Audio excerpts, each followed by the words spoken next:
মায়ের চেয়ে বাবা কোনো অংশে কম নয়। তোমার মা তোমাকে 10 মাস পেটে ধরেছে, কিন্তু তোমার বাবা তোমার চিরকাল তার বুকে আগলে রেখেছে। তোমার মা তোমাকে গোসল করে খাইয়ে দিয়েছেন, কিন্তু তোমার বাবা তোমার জন্য সেই খাবার জোগাড় করতে গেছেন।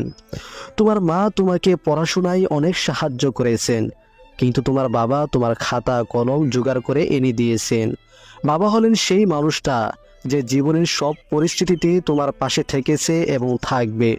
বাবা হলেন সেই সম্মানিত ব্যক্তি যার এক ফোঁটা ঘামের মূল্য দিতে আমরা অক্ষম। বাবা হলো নিম গাছের মতো, পাতা তেতো হলেও ছায়া সবসময় শীতল করে দেয়।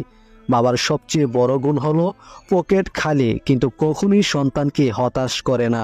একজন বাবা হলেন তিনি, যিনি তার ইচ্ছাকে চাপা দিতে পারেন শুধুমাত্র তোমার ইচ্ছার জন্য। পৃথিবীর সর্বশ্রেষ্ঠ যোদ্ধা হলেন একজন পিতা, যিনি তার সন্তানদেরও যোদ্ধা হতে শেখান।